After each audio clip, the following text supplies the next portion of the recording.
Walaikum salam. How are you, Jenna? Good. Alright, that's right. أعوذ بالله من الشيطان الرجيم. أعوذ بالله من الشيطان الرجيم. بسم الله الرحمن الرحيم. بسم الله الرحمن الرحيم. Alright, before going to start, before beginning the Quran, we will just go through a simple exercise. Uh, yeah, here we go. Hmm, here we are. Alright, so just repeat after me. Hamza Fatha'a, همزة فتحة Ain Dhamma Vaw Sukun O. عين ضمة وسكون O deeper. O. أو A'u. أو Not A'u. It's A'u. A will be shallow at the surface from the roof, and Ain will be from the middle of the throat, deeper. A'u. أو Zu. Zal Dhamma Zu. ذال ضمة زو Zal should be more softer, please. Tip of the tongue touching at the edge of the upper teeth, gently and softly. Zal Dhamma Zu. ذال ضمة زو Make it more softer, gentler. Zal Dhamma Zu. ذال ضمة زو A'udhu. أعوذ A'udhu. Hello. أعوذ A'udhu. hear us أعوذ Yeah, that's better. Ba kasra lam shadda bil. باك السلام شد Lam standing fatha la. باللام سين فتحة لا Billah. بالله Ha kasra hi. ها كشره No, no, ha should be softer. Ha kasra hi. ها كشره Billahi. بالله Yeah, good job. All right. So first of all, do the spelling of this word. همزة فتحة عين ضمة وسكون أو دال ضمة أعوذ A'udhu. That should be more softer, please. أعوذ Okay, next one. با باك السلام شد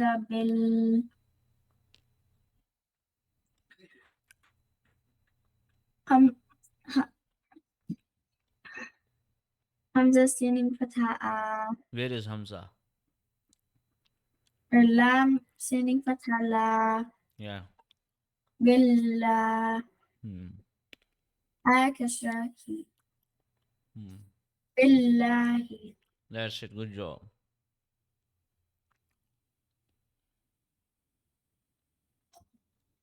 Mim kasra mi. ميم كسرة مي Noon fatha sheen shadda nash. نون فتحة شين شدة نش Minash. مينش Sheen fatha ya sukoon shay. شين فتحة يا سكون شي Minash shay. من الشي Ta fatha alif ta. طا فتحة ألف طا Minash shay ta. من الشيطان Noon kasra ra shadda nir. نون كسرة را شدة نر Ra fatha ra. را فتحة را Nir ra. نر من الشيطان من الشيطان الرجيم من الشيطان من الشيطان الرجيم جيم كسر يا سكون جي جيم كسر يا سكون جيم رجي رجيم ميم كسر مي ميم كسر ميم رجيمي. رجيم Okay, since this is end of the verse, this circle indicates that this is end of the sentence or the statement. Like in English, there is a thing we call period. Okay, at the end of the sentence there is a period. Similarly, and the sense at the end of an Arabic sentence, which is called ayah in the Holy Quran, at the end there is a circle which indicates that this is the end of the verse or end of the ayah. Now, what happens is that generally, not all of the time, but most of the time, the last letter, whatever sign it will have, will turn into sukun. So, here, in case of this meme having a kasra below it, it will turn into sukun when we stop here. Then we will be reading like this Rajim. رجيم Yeah. Minash shaitanir rajim. من الشيطان الرجيم Yeah. So we have to press the sheen for 1 second because of shadda. We have to press the raw also because of the shadda for 1 second. We have to press the raw as well as the sheen for 1 second each. So, أعوذ بالله من الشيطان الرجيم. أعوذ بالله من الشيطان الرجيم Good job. Ba kasra sin sukun bis. باكسر سين سكون بس Mim kasra lam shadda mil. ميم كسرة لام شدة ميل Bismil. بسم Lam standing fatha la. لام سين فتحة Bismillah. بسم الله Ha kasra ra shadda hir. رافع Ha kasra ra shadda hir. ها كسرة شدة Bismillahir. بسم الله Ra fatha ha sukun rah. رافع ها سكون رح Mim standing fatha ma. ميم سين فتحة Rahma. رحمة Nun kasra ra shadda nir. نون كسرة شدة Rahmanir. رحمن Ra fatha ra. رافع Ha kasra ya sukun hi. ها كسر يسكن هي Rahi. رهي Mim kasra mi. ميم كسر مي Rahimi. رهيمي And when we stop, what will happen to kasra of mim? I'll turn into سكون Good job. So it will be Rahim. رهيم Bismillahir Rahmanir Rahim. بسم الله الرحمن الرحيم Alright, good job. Okay. Which rule applies on Ain and Waw?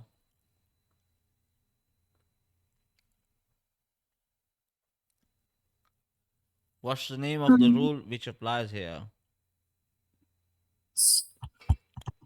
سكون Shukun is the name of the sign. I am talking about the Tajweed rule. ومدى Yeah, good job. What do we do in Waw Madda? we stretch this sound with And the how wow can and how do we know that it is Waw Madda? because the dhamma Because of Dhamma on what? on the first letter and سكون on the other Sukun on the other. So you mean If a letter has a dhamma on it and next to it is any letter with sukoon, that's called Yeah. waw madda. Yes. So if suppose ain has a dhamma on it and next to it is ya with sukoon, will we call it waw madda also? Because you said that the first letter has to have dhamma on it and next is any letter with sukoon. So will we call it waw madda? Yes or no? Yes. Okay. So according to you, if oh my god, let's change the color. It is not visible. So for example, if there is a letter ein, oh my god, it's if there is a letter ein here and the next letter is for example ba.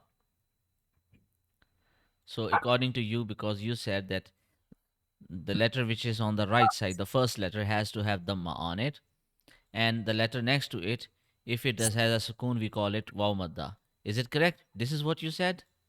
No, wait. I just figured the next the next letter can have any sign. Look here, little young lady. Remember this. The letter on the right side, or the letter which is the first letter, has to have dhamma on it. This is, you are correct in this regard. However, the next letter has to be waw with sukoon, not any other letter. It has to be waw with sukoon. Only then it is called waw madda. How can any letter can be any word can be waw madda where there is no waw here? For example, if there is ya, how can it be called waw madda? Waw madda. Focus on the name. Waw madda means there has to have a waw on in it. Are you getting my point? Yes. Yeah. So if a letter has a dhamma on it and the next letter is waw with sukoon, then we stretch it for 1 second and that's called waw madda. All right. Now you tell me which rule applies on sheen and ya here. Yeah, Manta. What's the definition of ya madda? How can we determine whether it's ya madda or not? When so there can be any letter on the right, but the next letter has to have a yeah with sukoon. But which sign does the right letter should have? Fatha or kasra. Kasra. So is it kasra? Does it look like a kasra to you? No. So you were saying the letter at the right side should have a kasra below it, and the next letter should be ya with sukun. That's called ya madda. But now you are saying that this is ya madda. So I am confused. Which one is this? Is it ya madda? Yes or no? Yes. What is the definition of a ya madda? When a letter has a kasra below it with right next to it on the left is yeah with sukoon. So what is the sign on sheen here? Fatha. So this is what I'm asking. Is it ya madda or yes or no? No. Yeah. Now you are correct because previously you were saying yes. So what it is then? Which rule applies here?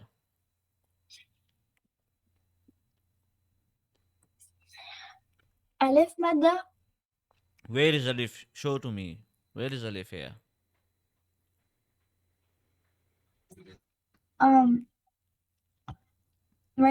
it's right next to the the sheen.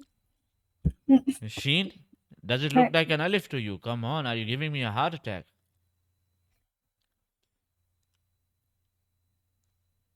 Um Does it look like an Alif to you? Come on.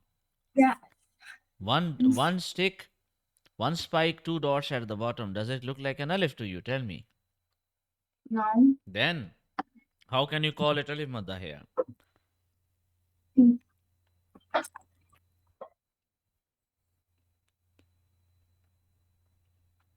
Shadda. Is it Shadda? I'm talking about the rule. I'm not talking about the sign. Y- If the first letter, just repeat after me. If the first letter has a fatha on it, The first letter has a fatha on it. and the letter next to it is ya with sukoon, The letter next to it is ya with sukoon. we call it yailin. Yailin. Yeah. And we read it normally. We don't extra stretch it. We don't stretch it too much. We just read it normally. So, which rule applies on Jim and Ya? Yamada. Good job. Which rule applies on Ta and Alif? Alif mada. Brilliant.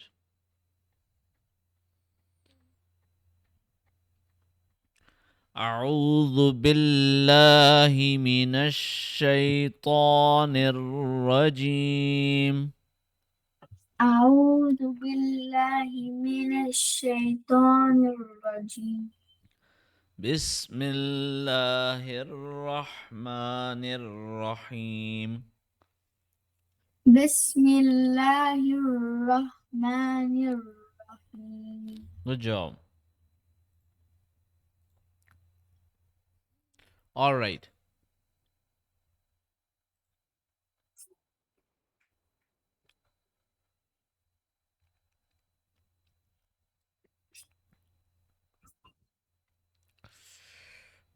All right.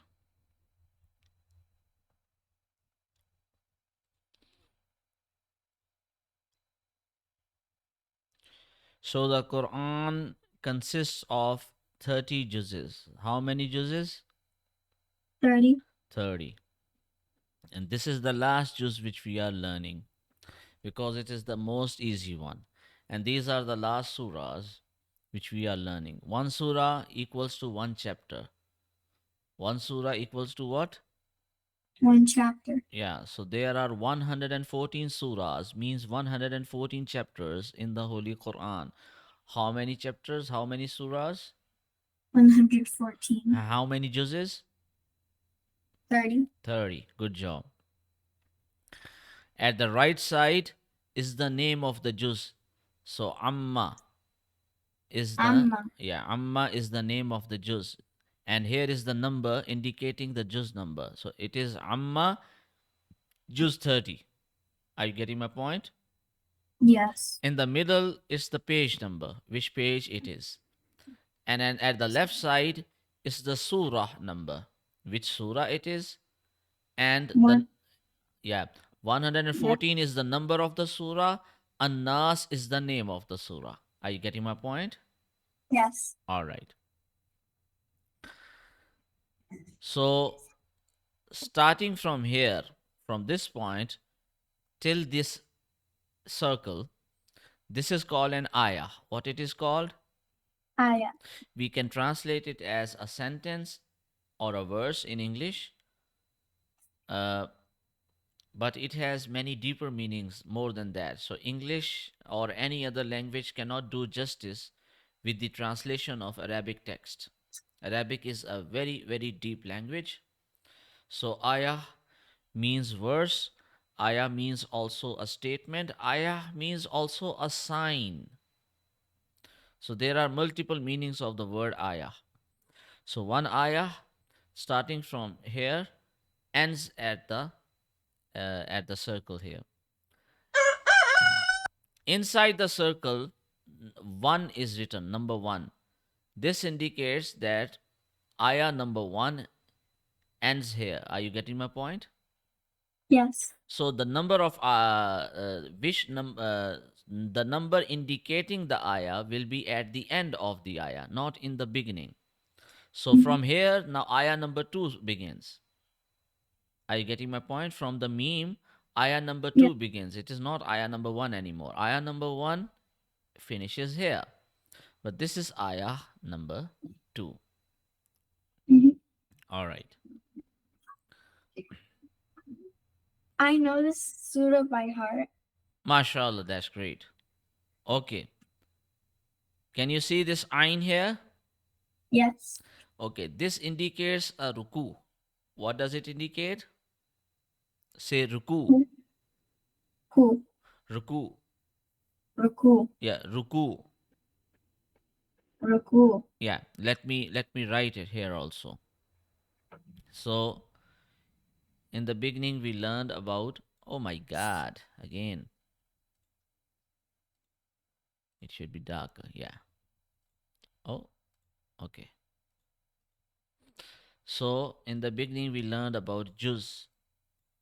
So in English we will write juz like this, J U Z. And here in Arabic we will write this like this, juz. Juice. Yeah. Okay. So it is looking like a sukoon, but actually I'm trying to write dhamma here. All right. So this is juz. Juice. And second is ayah.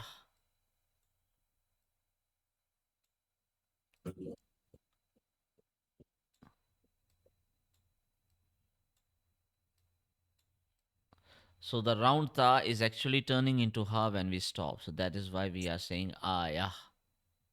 Okay. If there are more than one ayah, we call them ayat. That is the plural of the word ayah. If it is a single ayah, then it is ayah. That is why in English there will be an H at the end. Ayah, like that. Okay. This is, Ain is the short form of ruku.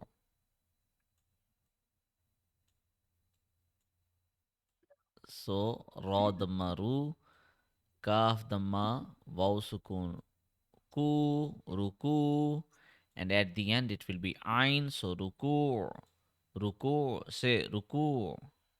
Ruku. Yeah. So, in English, we will roughly write it like this, Ruku, Ruku. Juz Ayah Ruku. Now, Ruku, what is Ruku? Ruku is actually one section of a surah. So, some surahs which are shorter, they only have one ruku.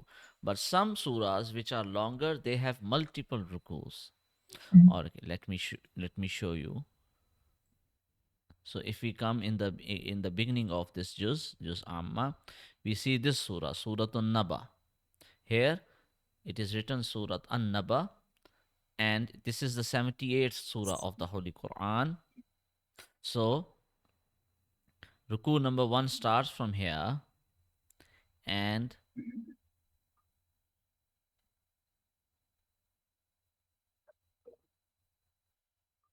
it will end here.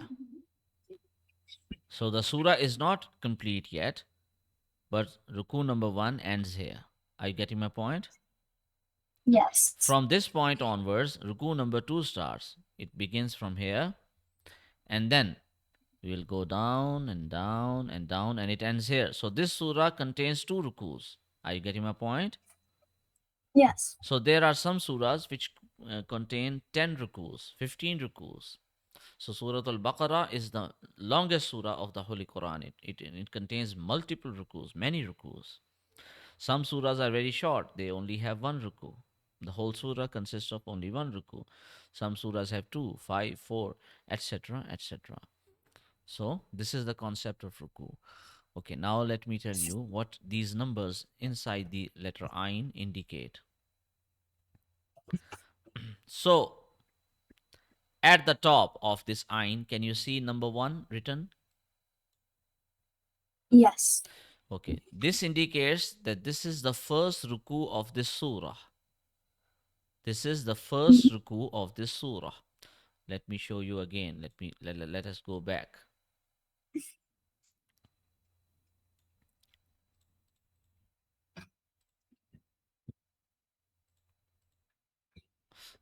So look here. Here at the top it is written, this is the first ruku of this surah. Okay? Let us go. Oh my god.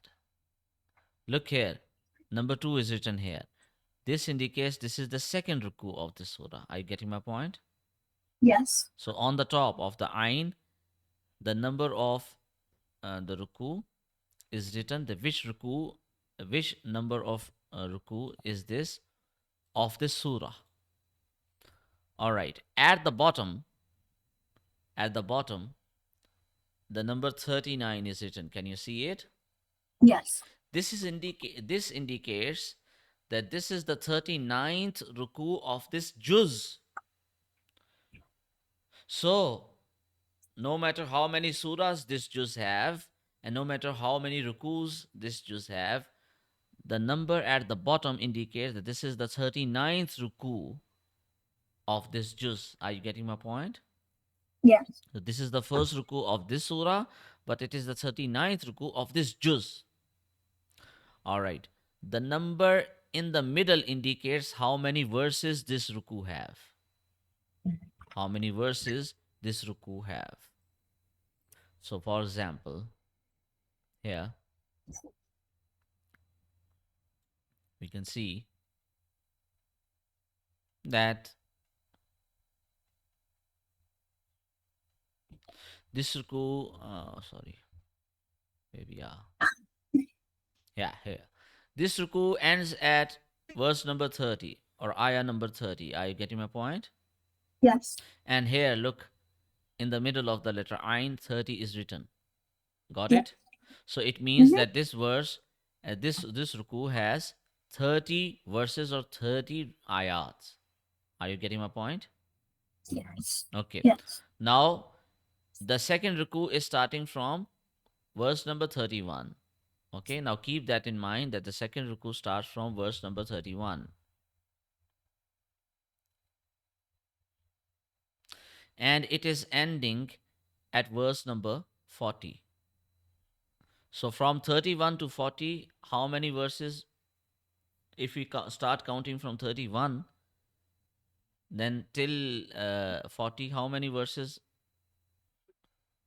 Um, will there be? 10. 10. So what is the number written in the middle of Ain? 10. So this indicates the second ruku of this surah contains 10 verses. Are you getting my point now? Yes. All right.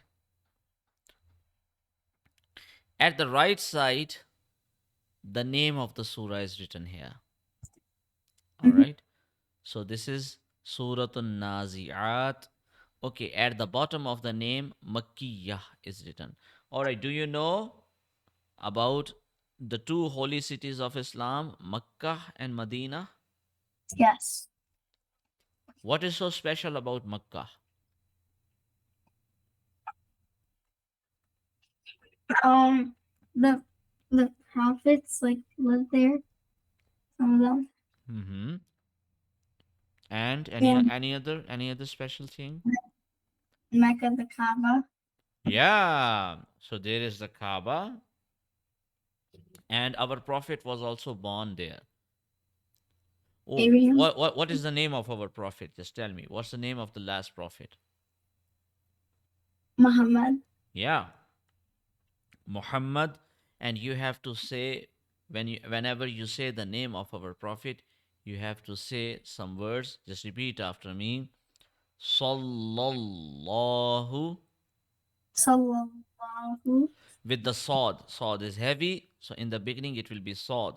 Sallallahu Sallallahu alayhi alayhi wasallam. wasallam. Yeah. So at the end it is seen. In wasallam it is seen, but in sallal there is sword. So sword will be heavy, tip of the tongue will be touching at the backside of the bottom teeth. Got it? Mm-hmm. Sallallahu alayhi wasallam means may Allah bless the soul of our Prophet and may Allah send mercy on the soul of our Prophet. Why do we say these words? It is a sign of respect, it is a sign of love and devotion because Prophet Muhammad sallallahu alayhi wasallam, say it, sallallahu alayhi wasallam, Sallallahu alayhi wasallam. yeah, he sacrificed his whole life and his family and his companions, his friends, in order to spread the message of Islam. We are Muslims today because of the efforts of our Prophet, because he taught the people of his time about Islam, and the non Muslims at that time, they were very cruel to him, and they were very cruel to his friends and his companions, and there have been many battles, and in those battles many Muslims have died in order to spread the message of Islam. And then those companions, their children, and the Muslims who were living at that time, uh, the companions or the friends of the Prophet, they taught Islam to them, and then they taught to their students, and then they taught to their students, until it reached to today the scholars of this time, and those scholars taught us. So Islam transmitted from chest to chest. What I mean is, from person to person, the teachings of Islam have been transmitted till they reach us. So the Quran, which we are studying, it is because of those people's efforts. They memorized the Quran by heart, and they wrote the Quran uh, on books, and they also memorized it.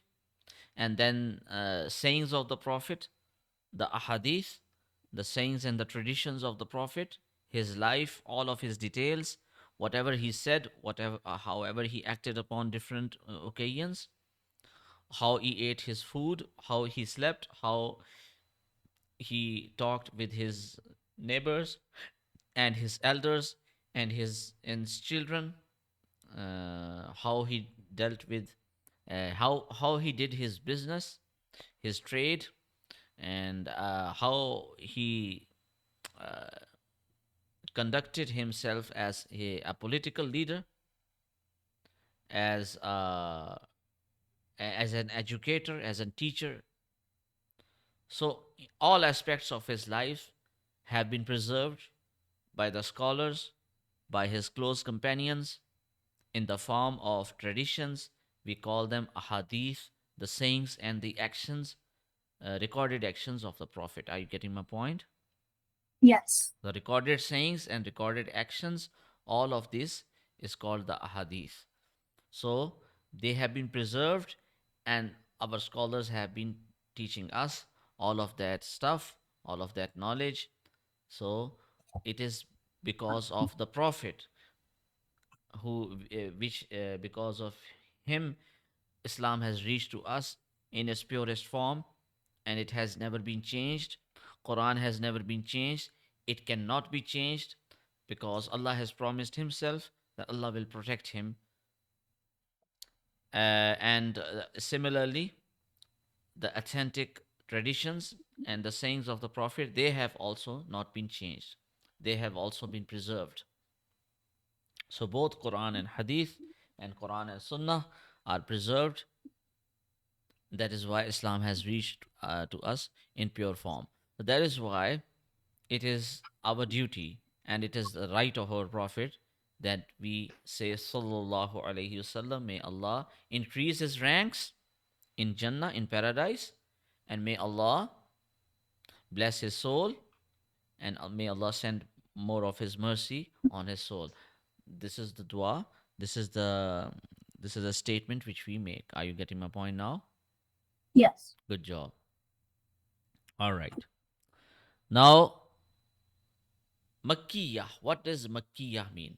Now, what happened was the Prophet Muhammad sallallahu alaihi wasallam. Say it out loud. Sallallahu alaihi wasallam. Sallallahu alayhi wasallam. Good job. He was born in Makkah.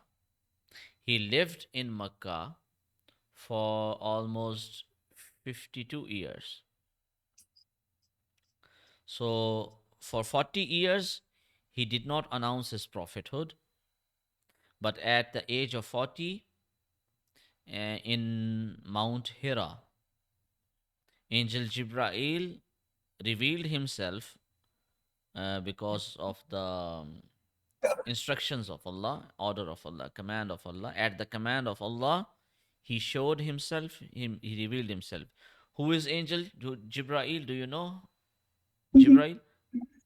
Yes. Jibrail is the king of angels. He is the leader of angels, and he has been revealing the message of Allah to every prophet, every messenger, including Prophet Muhammad sallallahu alayhi wasallam. Say it out loud. Sallallahu alayhi wasallam. Sallallahu alayhi wasallam. Alayhi wasallam. Alayhi wasallam. Alayhi. Alayhi wasallam. Alayhi wasallam. Good job. So, Angel Jibrail met him, and then the first verses of the Quran were revealed on him at that time. Then he announced his prophethood and started spreading the message of Islam. And the non believers, they were very against him. They did not listen to him. Very few people reverted to Islam in the beginning. His wife reverted to Islam, Khadija. Do you know Khadija radiyallahu anha? Yes. Okay. So Khadija radiyallahu anha, the first wife of Prophet Muhammad sallallahu alaihi wasallam, he she reverted to Islam. Then Abu Bakr, he was one of the close friends of Sayyidina Muhammad sallallahu alaihi wasallam. Do you know about Abu Bakr? Abu Ba- No. Abu No. Bakr radiyallahu anhu was a very close friend of Prophet Muhammad, very close friend, and he was the most pious, most knowledgeable companion of the Prophet. He also accepted Islam. One of the first reverts to Islam. He was one of them. And then his cousin Sayyidina Ali bin Abi Talib. Do you know about Ali? Yes. Yeah, he was also close companion or also cousin of Prophet Muhammad sallallahu alaihi wasallam. He also reverted to Islam, one of the first companions. Then Sayyidina Umar radiyallahu anhu. Do you know about him? No. Sayyidina Umar was the second leader of Muslims after Prophet Muhammad sallallahu alaihi wasallam. When he died, after him Abu Bakr became the leader of Muslims. After the death of Abu Bakr, Umar became the leader of Muslims. Okay, so Umar was Yes. also very close friend, and he was also father-in-law. Okay, both Abu Bakr and Umar were father-in-laws of Prophet Muhammad. What do I mean by that? Do you know about Aisha? Aisha. No. Okay, Aisha radiyallahu anha was the second wife of Prophet Muhammad sallallahu alaihi wasallam, and she was the daughter of Abu Bakr. And similarly, Hafsa radiyallahu anha was the third wife of Prophet Muhammad, and she was the daughter of Umar, Sayyidina Umar radiyallahu anhu. So both Abu Bakr and Umar were the father-in-laws of Prophet Muhammad. And Uthman, do you know about Uthman? No. Uthman was the third leader of Muslims after Abu Bakr and Umar, and he was the son-in-law of Prophet Muhammad. So two of Prophet Muhammad's daughters, one by one, got married to Sayyidina Uthman. So when the first daughter died, then the second daughter got married to Sayyidina Uthman. So he was the son-in-law of Prophet Muhammad. Similarly, do you know about Fatima? Yes. Yeah, Fatima, the youngest daughter of Fatima radhiyallahu anha, the youngest daughter of Prophet Muhammad, was married to Sayyidina Ali. So Sayyidina Ali and Sayyidina Uthman both were son-in-laws of Prophet Muhammad, and Abu Bakr and Umar both were father-in-laws of Prophet Muhammad. So they were relatives to each other. Are you getting my point? Yes. Yeah. So they were the first Muslims also. So then the non-Muslims, they tortured, and they were very much against the Prophet Muhammad and his companions. And the weak companions, the weak friends of Prophet Muhammad, they were tortured also. And Sayyidina Bilal, do you know about Bilal? Sayyidina, No. he was also a close friend and companion of Prophet Muhammad. So he was a slave at that time, and he was a black person, African. So he was his master. At that time, it was the time of slavery. People were sold in the markets, like goods are sold in the market today. At Yeah. that time, whenever there was war between tribes and between people, the ones who were defeated in the war, their prisoners of wars, or the people who were alive at that time, who were not who were defeated, the defeated army were turned into slaves. So they used to work in the homes without any wage, without any pay. I remember him saying that then. Yeah, and they were lifetime slaves. It is what was not that they will be slave for 1 year, 2 year, or no, not at all. They were lifetime slaves until the master himself would allow to free them. It was his choice. But if he would not allow, then they would remain slave all of their lives. So, and even their children would become slaves. So this was the tradition at that time. So Sayyidina Bilal was radiyallahu anhu, was a slave of a kafir, of a non-Muslim, and he reverted to Islam. Sayyidina Bilal reverted to Islam. So he used to say Ahad, Ahad, Ahad. Ahad is one of the names of Allah, which means the one, one. Allah is one, Allah is one. However, the non-believers, they used to worship statues, 313 statues at that time.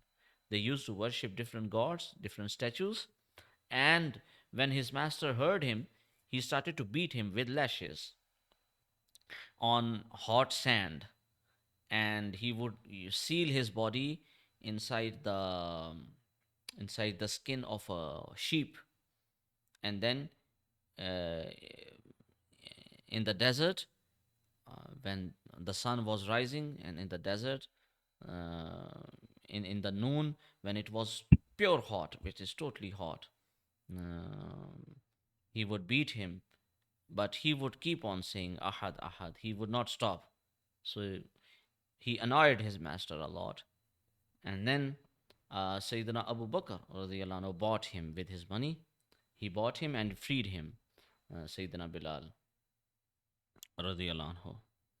So this was the situation here there.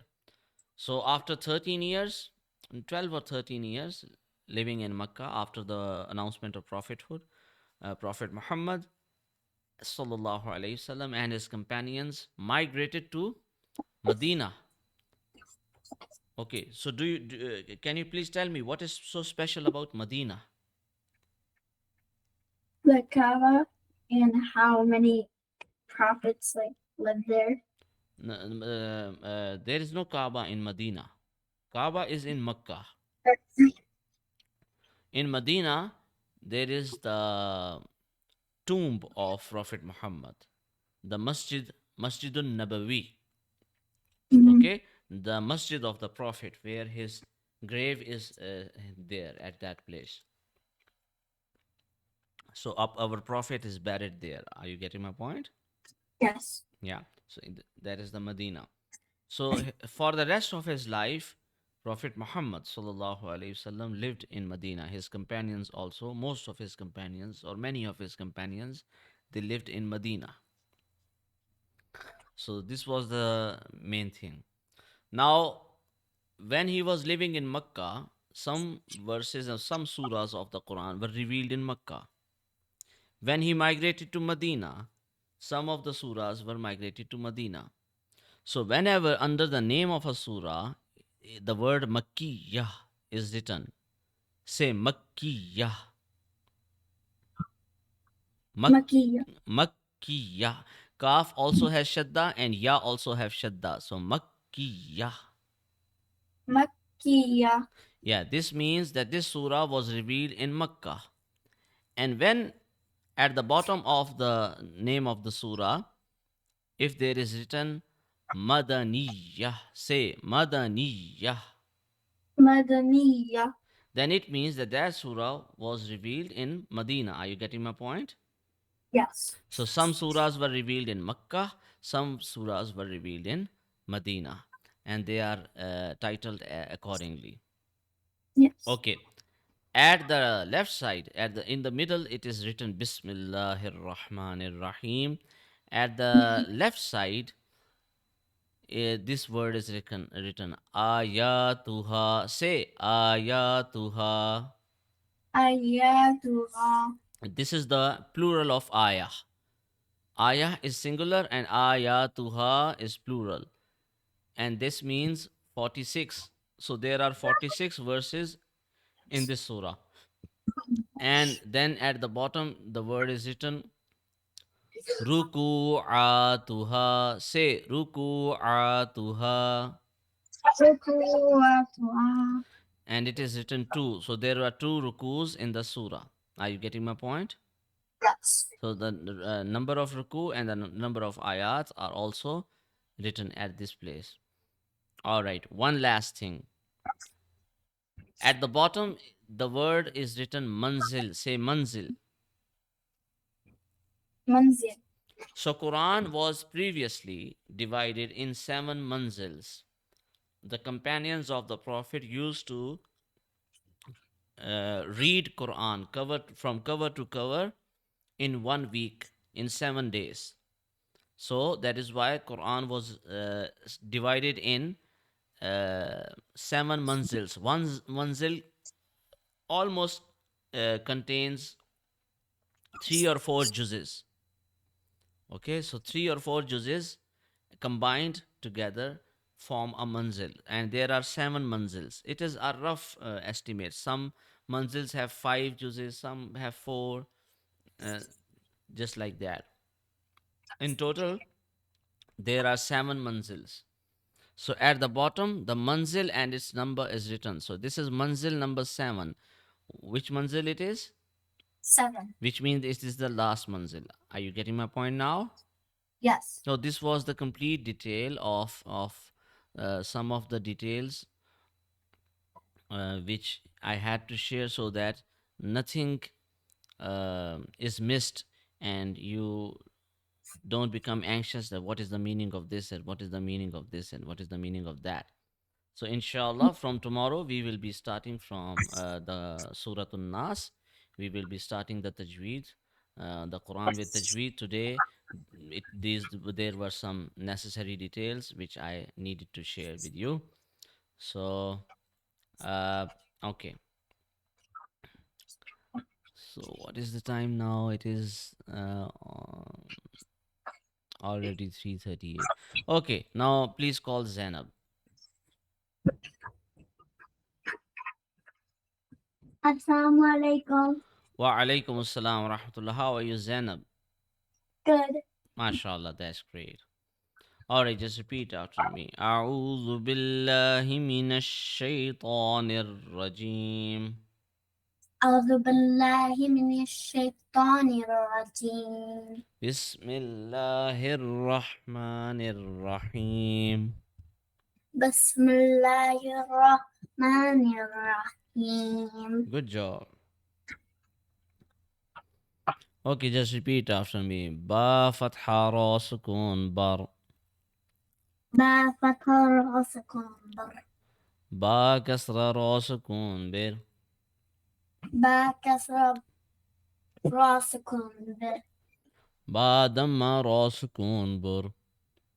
با دم رأسكم بر. بر.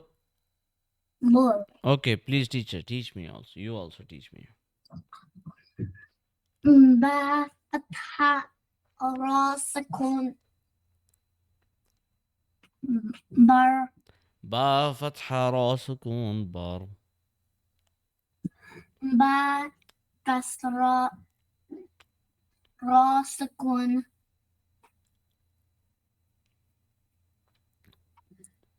با. Wait. Bar. How so? Ba has a kasra below it. Okay, what is the sound of ba kasra? Only ba kasra. Ba kasra B. So, We have to add the raw at the end of B. So what will be the sound? Ir. Bir. Good job. Next one. Ba. Damara sakun. Ur. Bad mara sukun bur. Okay. Teacher, can you teach me this line also? Ba fatha za. Za sakun. Bz. What is the sound of ba fatha only? Ba. So we have to add the za at the end of ba. So what will be the sound? Baz. Buzz. So Baz. so ba fatha za sukun buzz. Okay, teacher, you teach me this one also. Ba kasra za sakun. Biz. Ba kasra za sukun biz. Okay. And this one. Ba damar za sakun. Buz. Ba damma za sukun buzz. All right. Teacher, teach me this one also. Ba fatha ta. Sin sakun. Bas. Yeah. Ba fatha sin sukun bus. Ba kasra. Sin sakun.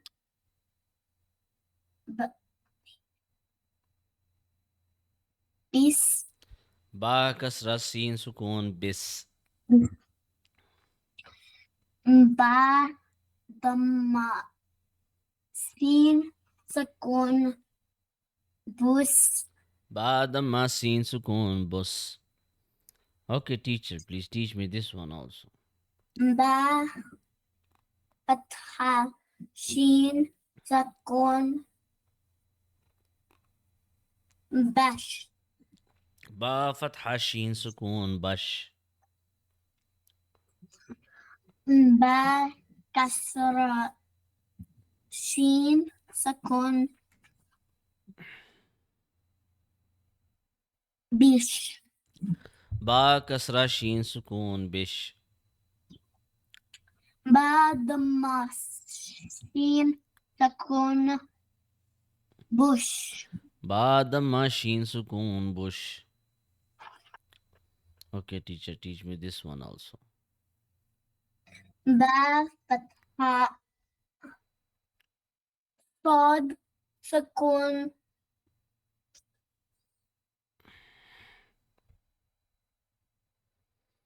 Bas. If this one is also bus, then what's the difference between seen and sawed? So in the letter sawed, we touch our tongue at which place? Mm, Where do we touch our tongue in sawed?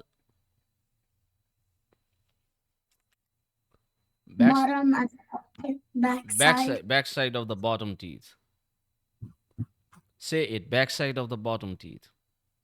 Backside of the bottom teeth. Okay, is sawed a light letter or a heavy one? Light. Wait, Oh, heavy. heavy. What is the sign of a heavy letter? What is common in all the heavy letters? Or. Aw sound. Good job. So, sawed has an aw sound. Seen does not have any aw sound. In seen, we don't touch our tongue anywhere. In sawed, we touch our tongue at the backside of the bottom teeth. Is it clear? Yeah. So, when we are connecting ba with the sawed, now ba is a light letter, sawed is a heavy one. So, what do we do now?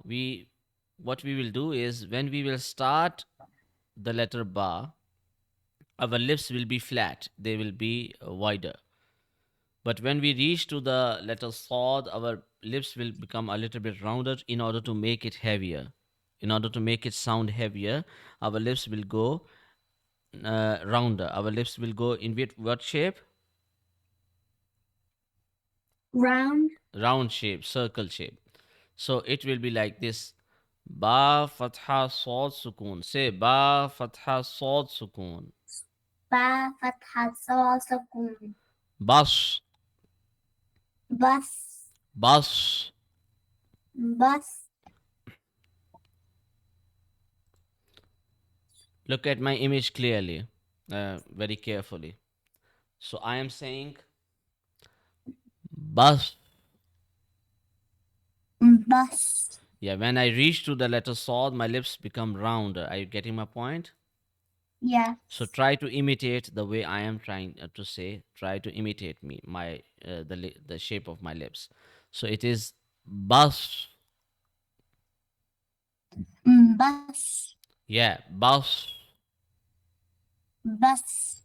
bus. Bus.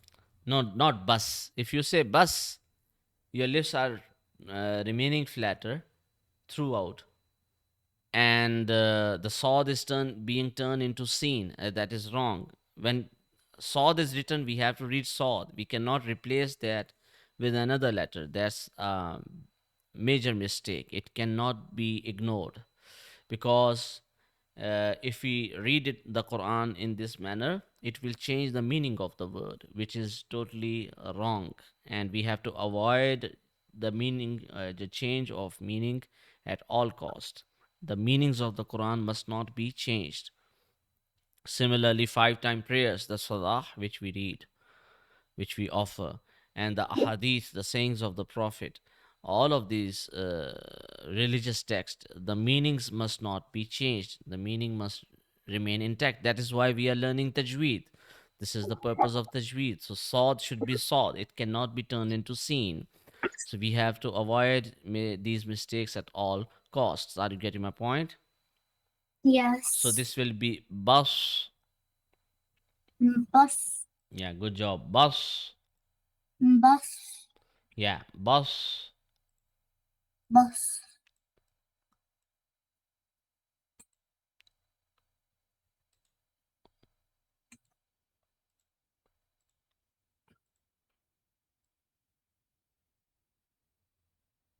So, it will be bus, Bus. bus, Bus. bus, Bus. bus. Bus. Yeah, if we place a kasra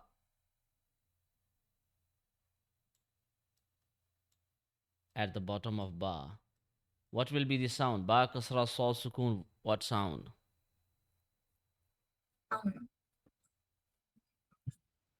What's the sound of ba kasra? The orchestra. B. So if we add sod at the end, what will be the sound then? Bis. Bis. Good job. Now you made the lips rounder when you reach to sod. MashaAllah, you are a quick learner. Alhamdulillah. That's great. All right. So if there is dhamma on ba and then sukoon on sod, what will be the sound? Ba dhamma sol sukoon. What? Say first of all. Say ba dhamma sol sukoon. Ba the salsa kun. What will be the sound? Bus. Bus. Good job. All right, mashallah. That's great. Okay. Similar is the case with the letter Zod, because Zod is also a heavy letter. Just repeat after me. Ba fatha Zod sukoon bav. Ba fatha salsa kun. Bus. Bav. Ba kasra Zod sukoon bil. Ba bo. Wait. Zod. Ba kasra Zod sukoon bil. Ba kasra salsa kun. Bis. And ba dhamma Zod sukoon buz. Ba the salsa kun. Bus. Yeah. All right. So inshallah, meet you tomorrow. Wish you best of luck. Assalamu alaikum wa rahmatullah.